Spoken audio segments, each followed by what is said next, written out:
Hey, my name is Colonel Hank Taylor. I command 2nd Cab in Korea.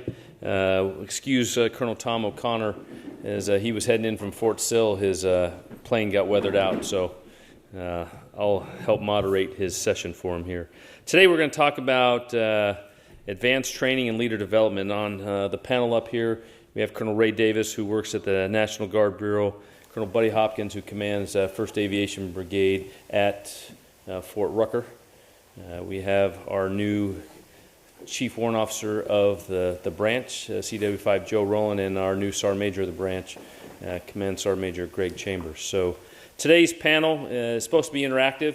So all those that are sitting in the back rows, it's here for you all to allow us to get some discussion and talk about advanced training and leader development. So as you can see, both of those topics are kind of broad, but I'll break that down a little bit, and then I'll let the panel introduce themselves in a little bit more detail, and then we'll talk through some training things and try to take on a little bit of what General Gaylor started with today, in talking about how readiness is really the cornerstone, and commanders at all levels need to focus their training and leader development to achieve and sustain the highest levels of combat readiness.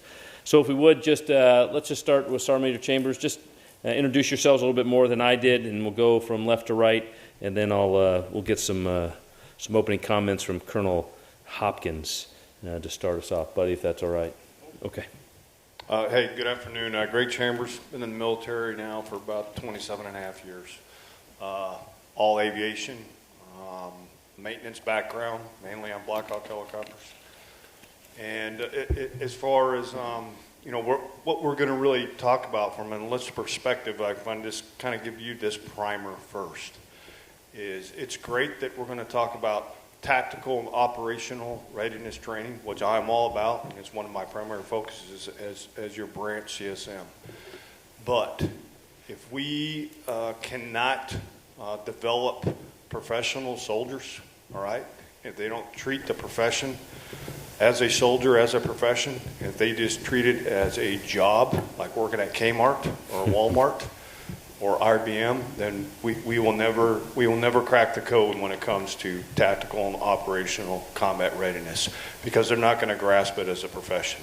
And so until we can get our soldiers to grasp being a soldier as a profession, then we're going to have problems. Thank you. Well, like you said, Colonel Buddy Hopkins, I'm the commander of 1st Aviation Brigade at Fort Rucker. My first assignment at Fort Rucker and/or in Trade Off. Like Sergeant Major Chambers, I grew up really in the maintenance side on the Black Hawk community. I commanded the AVOM and AVIM and an ASB, and I agree with a lot of his comments that he just said there. And it's not just on our soldiers, but it's also the officers, which we have in 1AB. We do all their initial military training, as well as their first PME at either the Captain's Career Course or the Warrant Officer Advanced Course, and which we've got some initiatives that we've started, and I can update you on those a little bit after the introductions. And then what I'm most interested for me in my current job from you all in the audience is what you see coming out of Fort Rucker from the courses that we have, and if there's areas that perhaps I can take back and we can look at adjusting. Cool, thanks. Good afternoon. I'm Colonel Ray Davis. I'm the Division Chief for Aviation, Army National Guard Bureau, and been in that job for about a year. Total service is about 29 years. Most of that's been in aviation. I have an attack background, and it's a pleasure to be here today.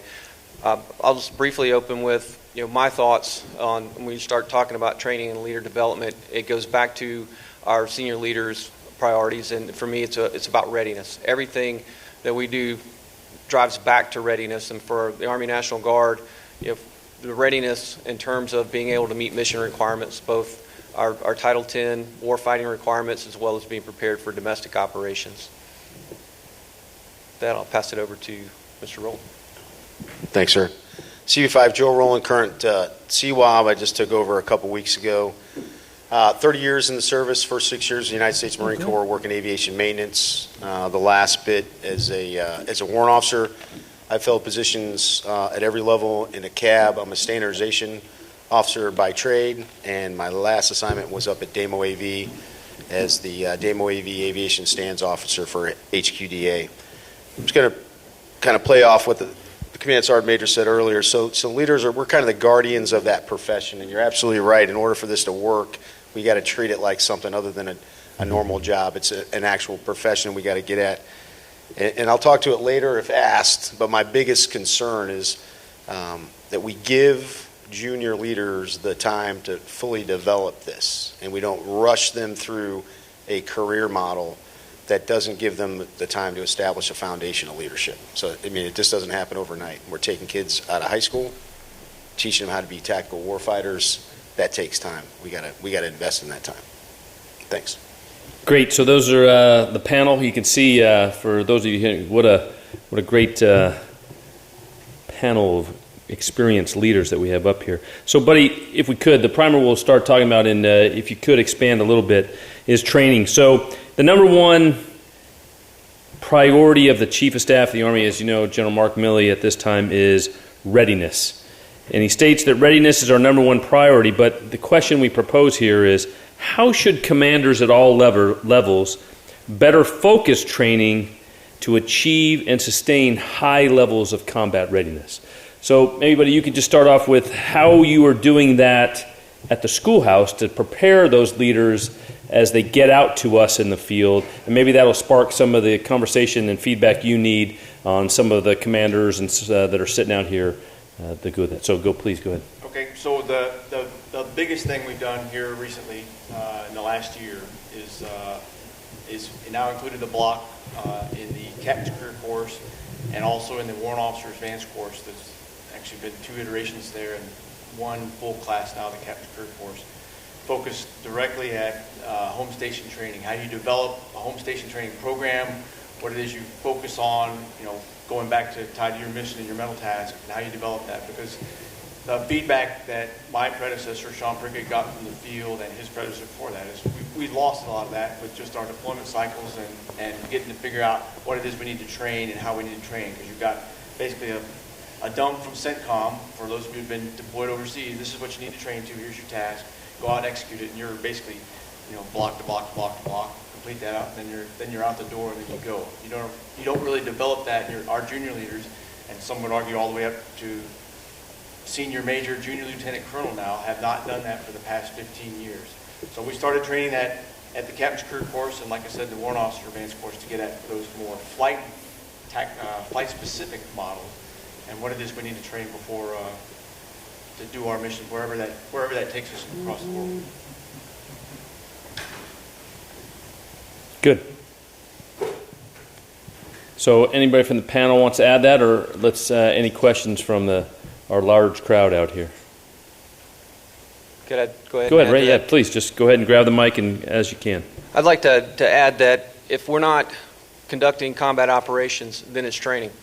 And we need to instill that mindset in our junior leaders, and we need to live that from the top, and we need to demonstrate that in everything we do. It goes back to establishing that culture within your organization that focuses on the repetition of not doing it until you get it right. I think it's quote is the amateur trains until they get it right, a professional trains until they can't get it wrong. And that's what we have to move towards, that where our soldiers understand that's, we're not driving it, they're doing it themselves because they know it's the right thing to do.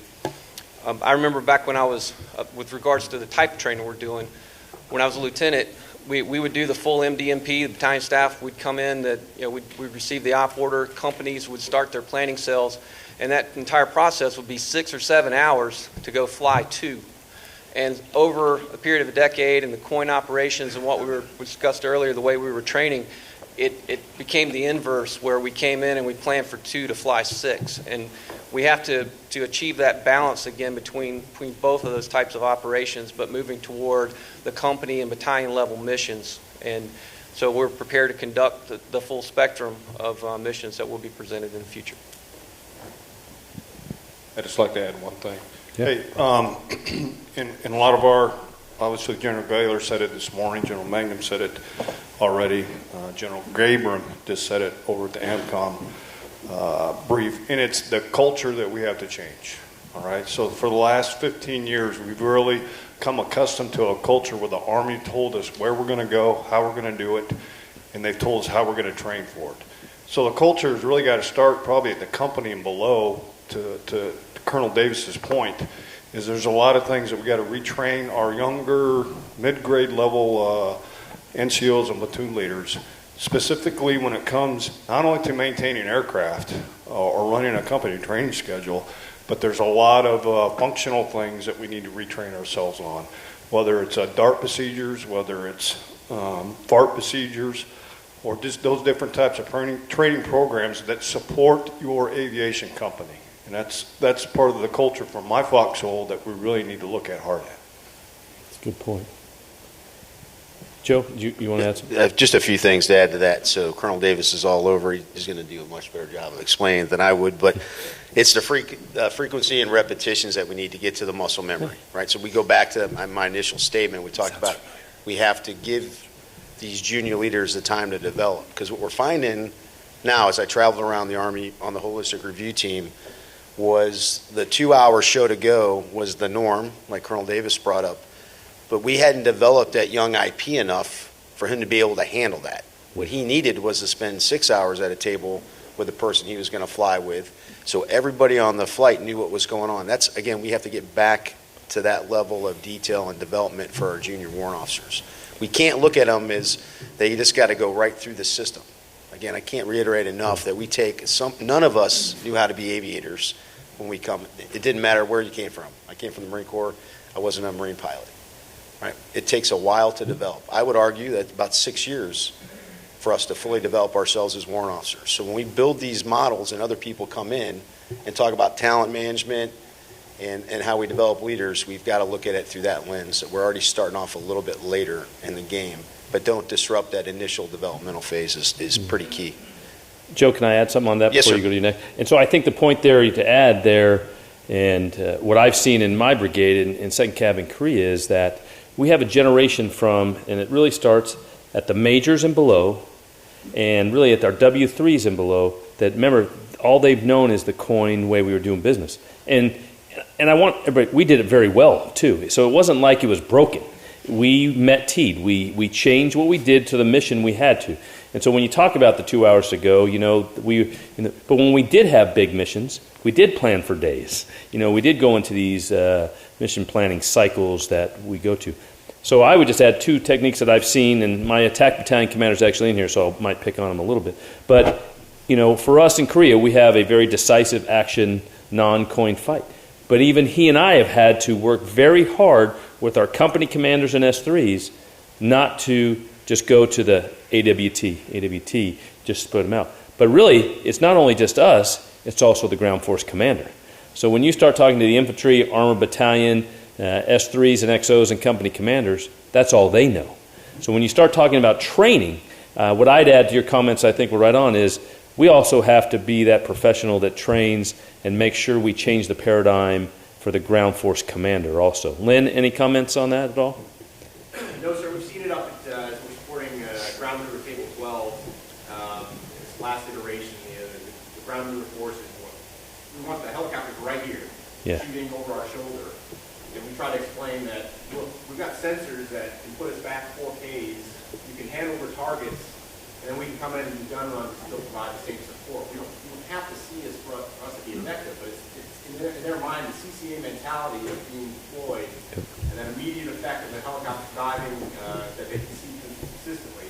And I think you're right on the money, sir. It's a training paradigm that we've got to follow in order to allow them to, our systems that we possess, Sure. our aircraft, and what we can do for them, and it doesn't have to be the same way we've always been doing it. And it's funny, and I would just say is when we do that, they get it, and by the end of the 2 weeks we're out there, we're back to ABFs, shooting with Hellfires 8 kilometers out, moving in, maneuvering in, and then going 30 millimeter, bringing scouts in and things like that. Colonel Higgins, did you have something, Justin? Sure, I'm going to transition back to Joe and ask Yeah. leader development. Joe, what are the attributes that you're looking for in our warrant officers? As the senior warrant officer now in the branch, Thanks. what are you looking for out of our warrant officers? What should we as commanders out there in the field be looking for in our warrant officers? So a person with ethics beyond reproach, morally and ethically solid, character, right? Because we are going to teach somebody how to be these subject matter expert in the aviator. That's what we get paid to do. But when we do not have time for, I don't use the microphone. I think you can all hear me though. What we don't have time for is to try to teach an individual character and to get his moral compass screwed back on the right way. Right? So that's what I need when we're looking around for future warrant officers. We got to have that foundation already established, and then have trust in the leaders that we have currently to develop that individual into the warfighter that we look for. So what I'm looking for, it doesn't matter, young, mid-grade, I'm looking for a person with character. You know, he's got his moral compass, he's ethically solid, he does have a brain, he can read and write a little bit. We don't have time to teach him how to do all that, but we can teach him how to be an aviator and a warfighter. So those basic foundations is what I look for. All right, and so when we pull NCOs up, that's a great population to pull from, but we cannot only continue to pull from our NCO population, right? We got to get longer term payback. So some of those people are coming out of college, some of those are civilians, right? So I would charge the leaders in the audience that are doing recommendations and interviews that you try to find if the person has got the character to be the professional that we need them to be. And then from there, you know, we get paid to do that. And then to add to something that the colonel was talking about. So I talked to the CG the first week I took over. He was telling me his concerns about the majors and the lieutenant colonels, and I go, okay, we're in a little bit of trouble because my concerns are the 3s and the 4s, right? And what is that? That's the leadership within an aviation task force, right? So there's 2 populations that we really got to target for helping develop leaders. It's the 06s and it's the W5s. Yeah. So I'll make it my business to get the W5s moving out because we have to pay back to the branch, and then the 06s need to be doing the same thing with the lieutenant colonels and the majors. Because if not, as we all progress out, there's going to be a gap, and there's going to be a risk associated with that gap. Good point. So if I can add something really to leaders, you know, where do you spend your time? You know, what's important to you? Because it shows in where you are personally present. I think we oftentimes say, well, we have now simulation capabilities that enable us to train better. Go watch a simulator period and see how much effort and time the crew is putting into planning and preparing for fight in the simulation. I think you'll be surprised, at least I was. I think the same applies to mission planning and preparing for, you know, the 6-hour preparation for the 2-hour flight. Certainly doesn't happen like it should. I think some of that's a bit of a lost art. But you kind of set the tone. Wherever you go, whatever you look at becomes important. And culture doesn't change by talking about it. So we got to start doing it. All of us. So we all went down the coin, AWT, and 2-ship path together because we had to.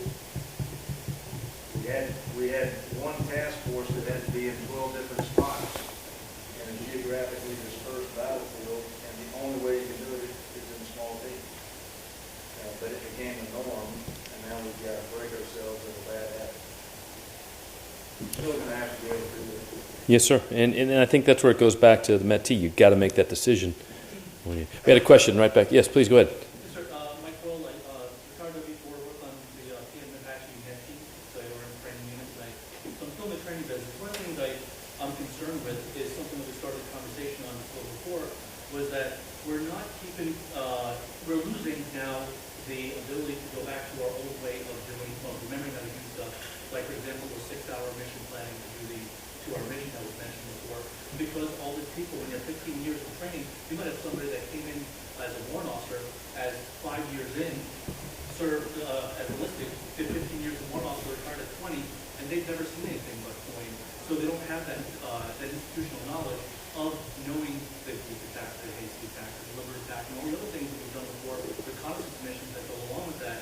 And I don't think there's a way right now that I haven't seen from, I had worked in DOT before I retired as well, of keeping track of the information so it doesn't get forgotten, if you know what I mean. It's that we go there, if you ever have to go back, because you never know what fight next is going to be, we always talked about that if you have to go back to, being worried about your own emissions on your airplane, being able to detect targets from long range while they're sitting indefinitely, as opposed to what we've done now for the last few years, or 15 years, of starting out low altitude, and then going up to high altitude because of different sensor capabilities. And I think that we adapted really good to the point, really well to the point environment for 15 years, and we got ourselves in a good position to fight point. And very few units, except for places like Korea, have the ability to go back to the starting point of what maybe attack platforms were designed for, and how we use our lift platforms to bring in troops for that matter. Comments, Joe? Go ahead. Anybody comment, please? A panel. Okay, so we do have new tactics and doctrine, and some of it's older tactics and doctrine. So again, I'll just reference this in the using warrant officers. But when I go out and speak to young warrant officers, a lot of them are concerned that they don't have a combat patch, and they don't have this and they don't have that. Right now, there is plenty of opportunity for the young warrant officer to pull out the tactics doctrine that you're talking about and become immediately relevant to that lieutenant colonel, where the senior guy may not even be doing it.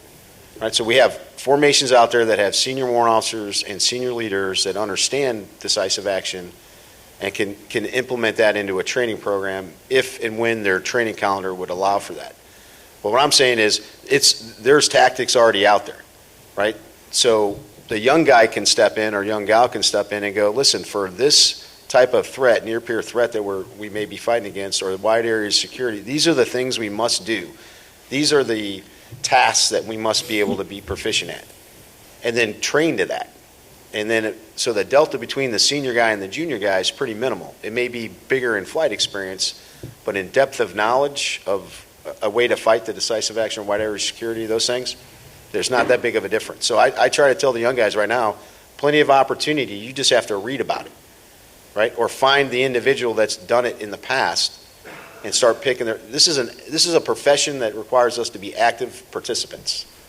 Right. If we sit back and wait for somebody to tell us what to do, we're already way behind the power curve. Yep. Yep. One more thing, but for the warrant officers, you mentioned warrant officers in particular, I don't really think that we get the amount of tactics training that we're expected to know by the time we get to W3s and W4s. Okay. Because of professional development. Absolutely. So one of the things that the last branch chief did was implement the new AAAA. So it is all doctrine and tactics based, with a very awesome culminating training event at the end of that. So you're absolutely correct. If in aviation, if we want to change the culture or change the tone, we do what gets evaluated at all levels. Be it a PT test, we do PT because we take a PT test. If it's, I got to do an A part, so I got to stay proficient in my tasks. So who evaluates Army Aviation? It's the instructor pilots. So once we go through a new IPC, we defrag the hard drive, we teach them AWOAC, we took doctrine, new tactics. They're getting some really detailed threat classified briefings, the real deal, the stuff that we get up in the Pentagon before I left. All right, that's how we implement that. It'll be years, but we've got 2 classes already down. We're going to continue that. It'll continue to get better, but you're absolutely right, because we get paid to be war fighters as 2s and 3s and 4s. And Joe, and just let me add to that, and then I think Buddy probably wants to add something. But I look at that from what your comment is. That's what my CWAB, my battalion commanders do. I take that as my responsibility, because I would tell you, and that's what I watch my battalion commanders do. We talk about that. I bring in my senior warrants that fought in Desert Storm, who fought, we did that when I was lieutenant, and trained me how to do those things. And so really, I think your point is valid, but for some units, because their mission hasn't driven it yet, they're a little behind. And I would just tell you, for us, it's very simple. Our mission drives that. And so, and as you see our cabs that are now going through the CTCs with a decisive action rotation, it is driving our training. We are getting back into it, and we're meeting with the chief said. Buddy, do you want to go ahead? I was going to say, in parallel what we do with AWOAC, just as Joe described, we've done the same thing with the Captain's Career Course. And we've actually flipped it 180 days or 180 degrees from what it used to be about a year ago. So now they start off and they learn troop leading procedures, and they're learning all on the ground side, the SBCT, IBCT, HBCT, just to go through those troop leading procedure steps. so that the second half of the class, when they switch over to the aviation side, they start doing the aviation task force, they work the ground plan that they developed in the first part, so that helps create that shared understanding with the ground force commander. They understand the capabilities and the equipment and the needs of what the ground force commander wants, and then they start to apply that in the second part of that as they start doing their aviation task force planning. So they're getting that as well on both the commissioned and the warrant officer side. Like I said, the first class out of the Cap's Troop Force just graduated. The second one's just hit their last couple weeks here, and we're already seeing from just the course evaluations and also the critiques from the students that are going through that it's changed the direction of where they're headed. And I look forward here, like I said, as Al said, in the next year and months, what feedback we get from the field on those graduates. I'd like to add as well that while we're talking about the different training that's going on, that we don't lose focus of the need to train maintenance, and also sustainment. The latest issue of Aviation Digest had a great article about sustainment exercises, and that we're only as good as that bag of gas we have unless we're planning to sustain the long-term operation as well. So that leads right into I wanted to segue into transition as we've talked really about leader training and our operational mission training. But let's talk about what Colonel Davis just talked about. What steps must aviation leaders take to develop maintenance programs that not only build combat power and maintain readiness, but also build soldier and leader maintenance skills to enable units to conduct high op-tempo expeditionary operations under austere conditions anywhere in the world? And I will tell you that is something that I know if you listen to Tom Drew, who just came back from Afghanistan recently, who took very few maintainers, downrange to use ourselves again, where we have very few contractors, and most of our phases and scheduled maintenance are done by our soldiers. Some of our NCOs, our young NCOs and our aviation maintenance leaders are struggling with the understanding of how to continue to build a training program to train our young crew chiefs and back shop maintainers. So, Sergeant Major, do you want to take us down that road and try to get some discussion on that, please? Yes, sir. Thanks. This is a big animal, and when I got hired for this job, this is one of the things that I discussed with both General Lundy and General Gaylor as being one of my primary focuses as the branch CSM, and that's to get after maintenance training. How do we keep our young soldiers? What are the programs we're going to develop or put into place? So, all the cabs have great maintenance SOPs. I have no doubt. I haven't looked at all of them, but I know they have them, specifically in their B companies and the ASBs and in the Delta companies and the assault and attack battalions. And they're doing good things, and they've got programs. But my issue with it is I want it to be regulated and be policy, just like the rated crew member program or the NRCM program, where it's an inspectable item. Once it becomes an inspectable item, then it's on that cab commander, all right, to enforce that. Not that they're not enforcing it now, but when there's some policy behind it, where we hold our young soldiers and young leaders to gates as far as being proficient in maintenance, I think we can make some headway. And again, that's a big animal to get after. But even before we can, get to that, I just want to talk real quick on what we were talking a little bit before this about talent management. Our mid-grade NCOs and our platoon leaders need to understand how to manage the experience they have at the company level. And it's just my perception, and again, I still got to make the rounds to kind of gauge that. But I think we have an issue, not a problem, that our young staff sergeants and sergeant first class really don't know how to manage the talent that they have within their maintenance platoon or even their flight companies. And when I say that, I'm not hitting anyone in the face on that, but as a young sergeant and staff sergeant who grew up in a flight company, I knew exactly where I stood on what my ability was to be a maintainer and a flight crew member in an assault battalion. And there was RO progressions. And that's the same thing we need to do with our maintainers, and that will help develop these programs in our maintenance companies to progress these people along.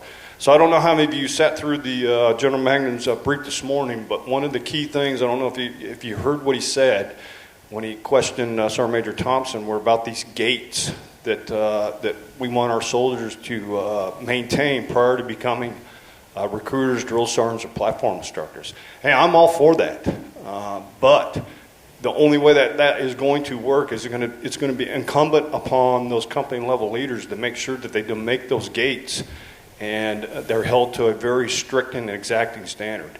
Because if we can't do that, then I mean it will not be successful. And managing talent, I mean that's what platoon leaders and platoon sergeants get paid for. That's why they got promoted to that position, is to they touch, probably 85% of the workforce in any given company or battalion every day that's taking care of your helicopters. And if we can't train them correctly, then we're going to have issues. Jeff, let me ask our 1 ACB commander at Fort Hood, who's done quite a few NTC rotations. As we talk about aviation maintenance, what growth have you seen in your ability for your young maintainers at company, platoon level, and even at the battalion level to conduct scheduled and unscheduled maintenance in the field environment? So it's a great question. Thanks for asking. So truth be told, we didn't do very well.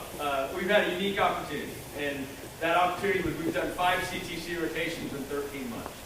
So at that point, you got to kind of figure out how you're going to get after that bailiwick, and how do you build a team to do some stuff with it. And our first iteration, I wish I could tell you it was not, but our first iteration was pretty bad, to put a kind of a mild tone on it. So here's one of the things we did as we've improved through it. So General Abrams will tell you that you learn 2 ways in the Army: significant emotional event or repetition. And I used to scoff at that, kind of, when he would tell me that, and I kind of chuckle. He really might be onto something. So we got some guys and gals a little bit more reps in terms of what they're doing. The other thing we did that I think has been pretty effective, and Kelsey Smith and his predecessor, Hank Perry before, were very open to this, is we made platoon sergeants and company commanders go fill OCOG requirements prior to their CTC rotation. So, if you're going to take a geometry test, then go study geometry, right? We're going to send you to NTC. We sent you to NTC to go see it. You came back and then had about 120 days worth of train up, and then you went and executed it.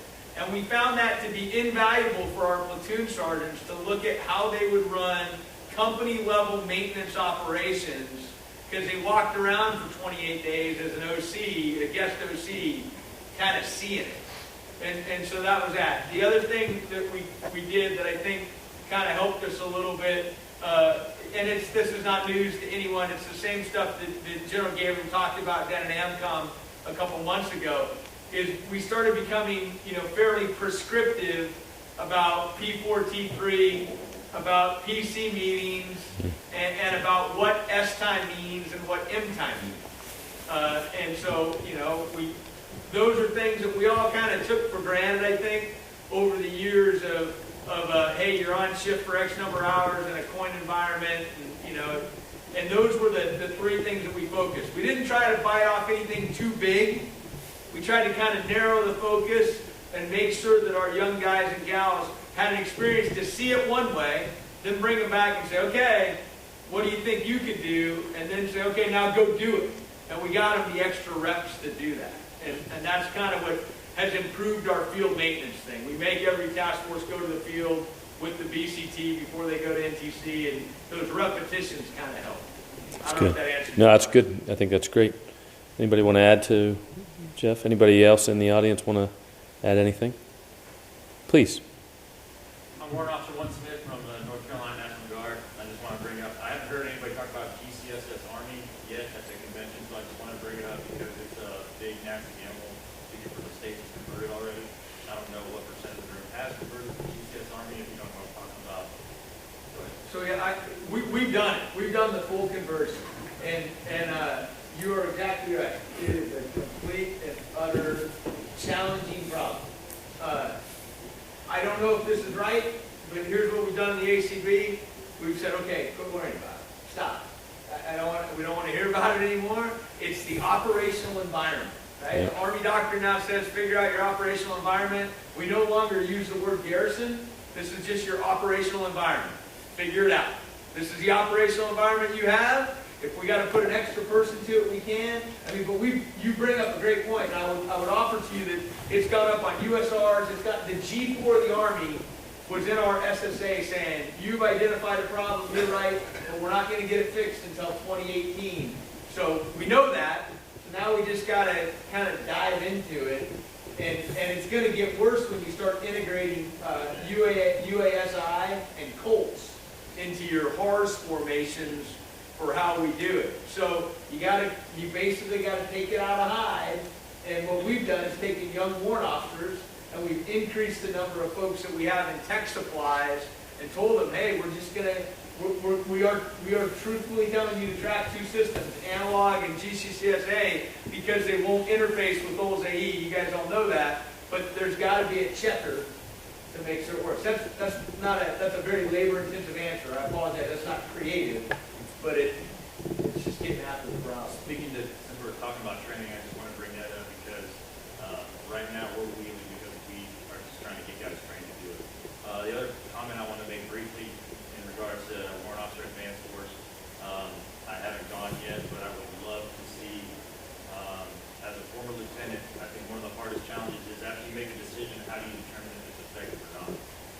So things like Kirkpatrick's typology of training effectiveness and scientific method, not that everything has to be an experiment, but being able to assess the decisions you made and have actual metrics to prove whether you're getting results or not, I think is perhaps sometimes more valuable than experience. Because experience is extremely valuable, but the validity of the experience sometimes is not.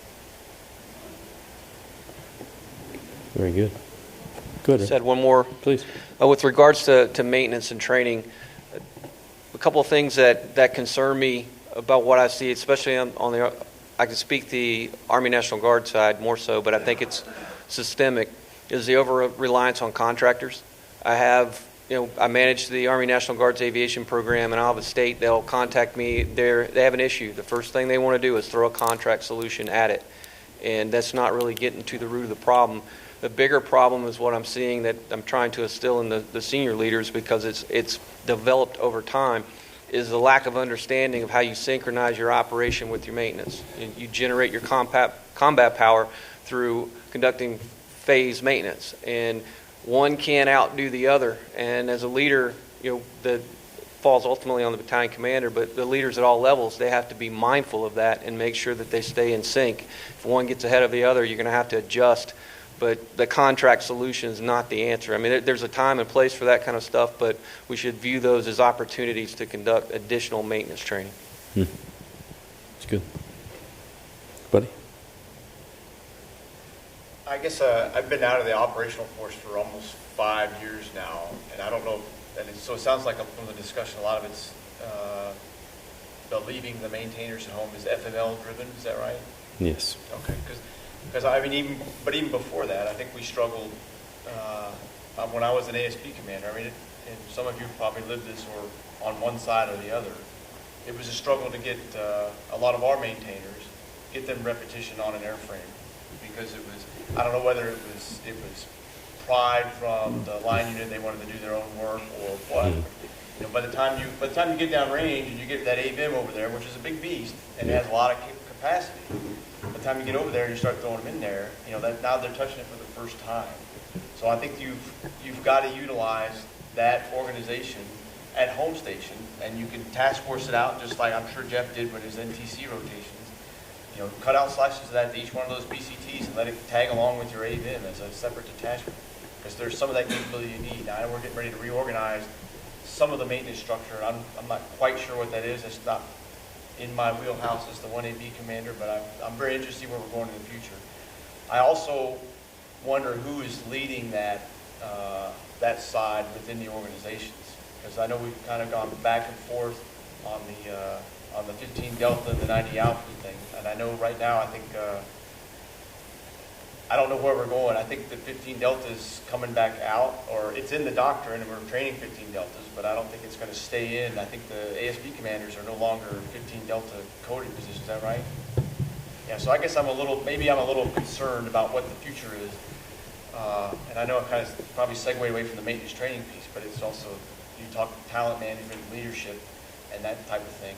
And where does that organization go into the future, and how do we support, what it is we're ultimately doing, which is getting our airframes flying so we can support that ground command.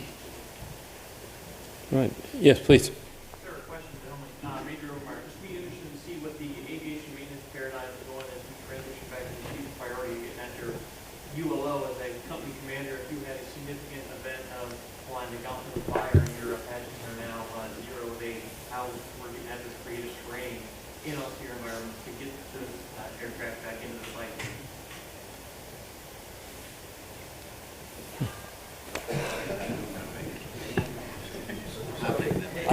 Go, Jeff. Yeah. I don't think I probably have an answer to that question. I'll offer to you the way that we tried to linkage it back for the captain or the lieutenant, right? We said, don't be a rocket scientist. The chief said his number one priority is readiness. Our corps commander said his number one priority was readiness. Our division commander then, he creatively said his number one priority was readiness. So I sure as hell wasn't going to change it, right? So I said, okay, our number one priority is readiness.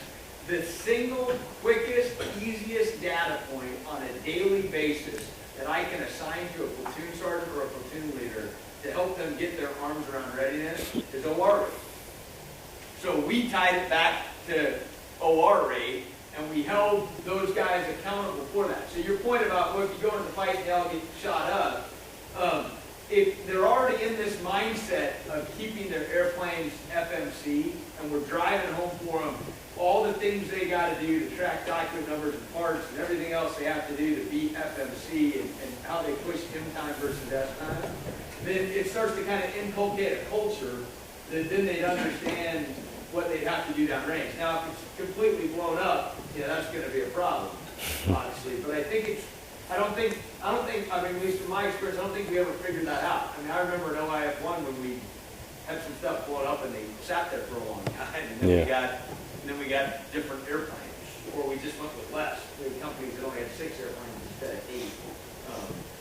Well, and I think the other paradigm that I've seen is, when you were operating at the company level, you knew your steady state, what you had. And usually an Apache company commander knew that they had to have 5 aircraft up to put up 2 AWTs and then a QRF, for the night. So you knew that you had to have, that 5 of 8. That was your well, now that as you start changing that paradigm into, 5 of 8 isn't what you need to have if you're the 4-2 commander and you have to be prepared to go conduct a overwater, counter soft mission tonight. You have to have the most that you can have available. So I think that's the other piece that I have seen in leader training and setting expectations is ensuring that leaders at all levels, company commanders, platoon leaders, platoon sergeants, maintenance test pilots, PC officer, everybody understands what the expectation is for readiness. Because we all understand our 75%,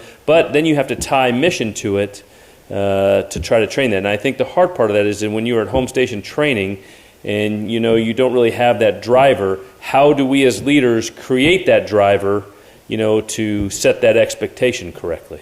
Sergeant Major, do you want to add something? Yeah, this to both your point and Colonel Thompson's. And Colonel Thompson hit the key word again, and it's culture. Okay, so I'm a firm believer that Delta companies and B companies and ASB ought to be held to a standard. Because the way the way our maintenance companies create combat power, it's just like Colonel Davis said, is we perform good to the standard phases and get those flight companies those aircraft back to their line company or troop, so they have the 8 Apaches to go to the fight. But when I say we got to change the culture, we got to start holding people to standards, not goals. Okay. When it comes to schedule maintenance. And, a lot of people will probably hate what I'm about ready to say, but we might have to work on the weekends. We might not have to take the full donzas. We got to start having launch and recovery teams during the weeks and at nights. Yeah. So we get back into this culture. We're not downrange anymore, so we got to replicate that here in the States, like we were, fighting in our own country. And that's the culture has changed. So we have a OCONUS, OEF, OIR, OAR culture when it comes to maintaining our aircraft. We've got to have that. There's no reason that has to change when we come back home. I mean, it's still an aircraft. It's still a AH-64. It's still a UH-60 Mike. It's still a CH-47F. There's nothing that changed since we brought it home. So why should our maintenance optic or focus change when we come back? I'm not saying it's changing. I'm just saying when it comes to the culture, when it comes to maintaining our aircraft back here, to get our young soldiers, young platoon leaders to change, that we're going to have to start forcing them to do hard things. That may be working on the weekend. That may be working so when the aircraft comes back at night and it's broke, then we fix it so it's back up in the morning, so we don't eat a bunch of NMCM time. So that's my 2 cents on it. I know that doesn't sit well sometimes with people, but, I mean, we got to work. That's what we get paid for. But I would tell you, when you get that, we just had Sergeant Major of the Army in and visiting, and, we took him to our B company, and he was down there walking him through the hangar and seeing all the Apaches and Shooks broke down, and, his comment was, "Are you allowed to do this? Are they really?" And, they don't understand that. But, you start getting those young soldiers in that, and they get that pride, and they're turning those phases. Boy, you see that momentum just, start to carry. Hey, just one more thing, and I know everyone knows this, but every time you turn a phase over to a blue suit contract, you are turning over 35 to 40 valuable days of training. Period. I mean, you just flushed it down the toilet because you gave it someone else. And oh, by the way, you're paying twice now for that phase. You're paying for the soldiers that could have done it, and now you're paying for the blue suit team to pay it. So, highly, and I know that you have, you want to get the aircraft back to the company. But when we give a phase away to a blue suit, we're giving a valuable training event away from our soldiers. Steve. Sir, we've been captain maintenance a lot of ways since Colonel Ryan took command of 16th Cav, and I'm his command chief warrant officer up there. So one of the first things that we did was we made maintenance a priority, and that sounds like really simplistic, but you'd be surprised until the command, the leadership gets involved that actually demonstrates that maintenance is truly a priority. You'd be surprised maybe, or maybe you wouldn't be, how little of a priority maintenance can be sometimes. Yeah. And so we took that approach. One of the other things we identified really quickly was a couple of failures to supervise. Mid-level NCOs, warrant officers, they're supposed to be out on the floor, QCing things, weren't doing that. And we identified that real quick and made that a priority. We got right on top of that. Phases, we had to build phase teams because the brigade had been relying on blue suit maintenance because of deployments and things like that. So we had to build phase teams from scratch. But now we've got 3 phase teams for Apaches. So we're chugging along, we're progressing, things like that. But I do want to make one comment on a comment you made, Sergeant Major. Most of us in here have been doing this a long time. And I see the response sometimes to when our OR rates aren't what we want them to be, or things aren't going the way we want them to be, to kind of default to, hey, let's just put more hours into this by working late, working weekends. And as long as we maintain this op-tempo in Army Aviation where we're deploying, we're home station, we're deploying, we're an NTC, we're doing all these things, I think if it's possible to do, we should avoid that. And the way we avoid that is we need to find efficiencies in the hours we do have. And that's the key. Walk through the hangar every once in a while and see how much activity is actually going on at any instant in time. And when you see that, guys are kind of coasting through the day because they already are operating on the understanding that, I'm going to have to work late anyway. So what's my motivation to hurry up and get this done? I think if we give them incentive to not hurry up, but work at a pace that's safe and efficient and effective, we get more production because they know at the end of that they're going to get their time with their families. They're going to get their time to regroup and recover and come back at it again the next week. And that's what I think we should work towards, is gaining those efficiencies so we can take care of soldiers, so so soldiers can be motivated and excited about coming back to work rather than, oh, here I go again, another 14-hour day. Yeah. Great point, Steve. Well, Joe, if you want to just make a closing comment, we'll have. You guys want to close out, and then we'll be done. Okay, go sir. ahead, Joe, please. Yep. So to follow Steve's point, so those efficiencies will be gained through repetition, right? So we can talk about it, but we actually have to do it. And to go full circle back to my original point is we do what gets checked.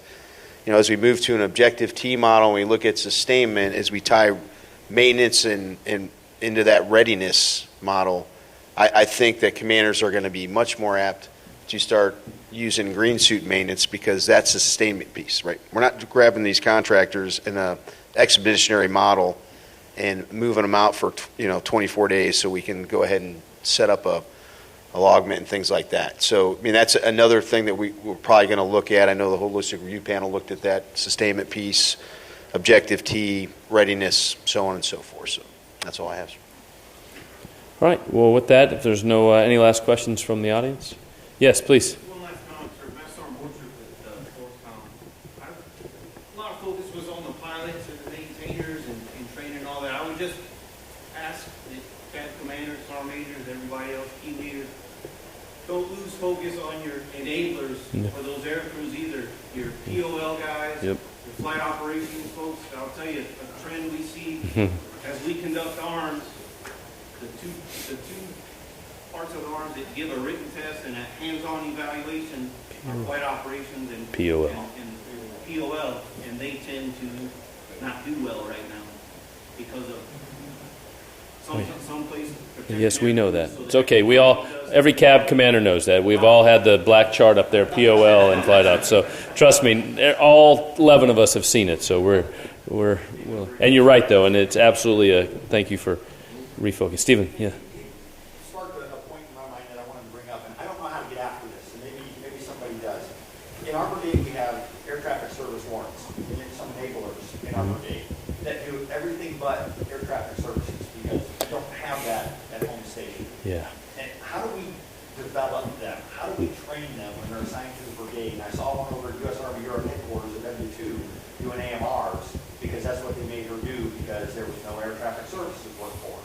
How do we build these warrant officers into something useful farther down their career when we're not utilizing them in their MOS? How do we get after that? How do we get them into their MOS? Steve, I think what we'll do with that is give that to the CG SIG Initiative Group, and I wrote that down, and I think for time, I know I can't answer that, and maybe Joe or Ray can, but we'll make sure we pass that in. Because I know that is, for us, same thing with even our ATC company, of getting them.